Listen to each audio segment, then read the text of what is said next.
Doctor অনুপম সরকার। অন্যান্য দিনের মতো আজকেও আমার ভিডিও করছি। আজকে এটা আমার 19তম ভিডিও, যেটা দিয়ে হোমিওপ্যাথিতে ফার্স্ট এড যে ট্রিটমেন্ট করা যায় হোমিওপ্যাথি এবং বায়োকেমিক সিস্টেমের দ্বারা, সেই বিষয়ে বলে থাকি আমি। আজকের বিষয় হচ্ছে পাইলস বা অর্শ। এই রোগটি সম্পর্কে সবাই কম বেশি জানেন। আজকাল এটি প্রায় ঘরে ঘরে বলা চলে, কারণ আমাদের খাদ্যাভ্যাসের কারণে এবং অতিরিক্ত পরিমাণে ননভেজ ফুড খাওয়ার ফলে ও জল ঠিকমতো না খাওয়ার ফলে বিভিন্ন কারণে এই রোগটা দেখা দেয়। এর শুরুটা হয় কনস্টিপেশন বা কষা পায়খানা দিয়ে। বেশ কিছুদিন কষা পায়খানা চলতে থাকে, তারপরে জোর করে প্রেসার দিয়ে পটি করতে গেলে মলদ্বারটা ফেটে যায়, সেখান দিয়ে তারপরে আর ধীরে ধীরে এই অবস্থাটা বাড়তে থাকলে কি হয়, মলত্যাগ করার সময় রক্ত বেরিয়ে আসে এবং সেই রক্তের সঙ্গে সঙ্গে যতবারই পটি করতে যাবে, পায়খানা করতে যায়, ততবারই রক্ত বেরিয়ে আসে।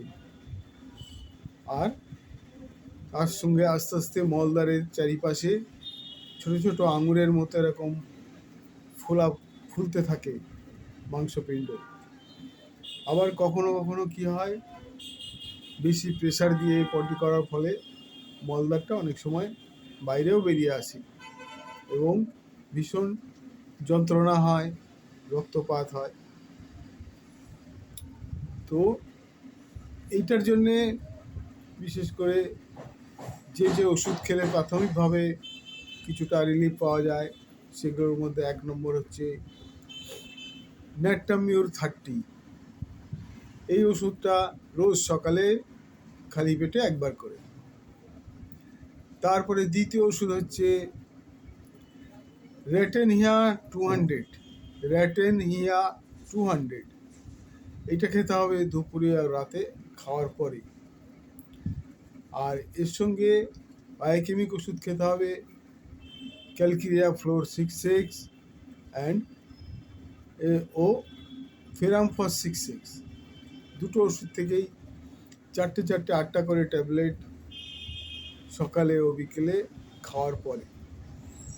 আরেকটা এমার্জেন্সি ওষুধ আর কথা বলছি, যেটা যদি বেশি ব্লিডিং হয় বা বেশি ব্যথা যন্ত্রণা হয়, সেই ক্ষেত্রে আপনার কলিনসোনিয়া 30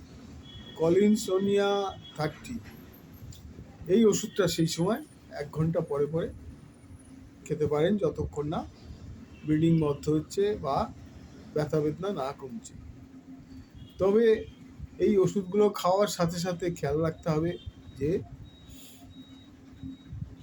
ঠিক মতো জল পরিমাণ মতো খেতে হবে, সবুজ শাকসবজি খেতে হবে, আর ননভেজ খাবার মাছ মাংস ডিম ইত্যাদি কম খেতে হবে, মশলা খাবার কম খেতে হবে। মোট কথা চেষ্টা করতে হবে যাতে সবসময় হজমটা ঠিক হয় এবং পটিটা নরম থাকে। আজকে এই পর্যন্ত।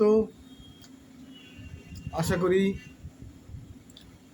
আপনাদের সবার ভালো লাগবে এবং আগের মতোই আপনারা আমার এই ভিডিওটাকে সাবস্ক্রাইব, শেয়ার এবং লাইক করবেন। আর যদি কারোর কোনো বক্তব্য থাকে, প্রশ্ন থাকে, তবে কমিউনিটি প্ল্যাটফর্ম আছে আমার ইউটিউবে, সেখানটায় আপনারা প্রশ্ন করতে পারেন বা আলোচনা করতে পারেন। সবাইকে ধন্যবাদ, নমস্কার।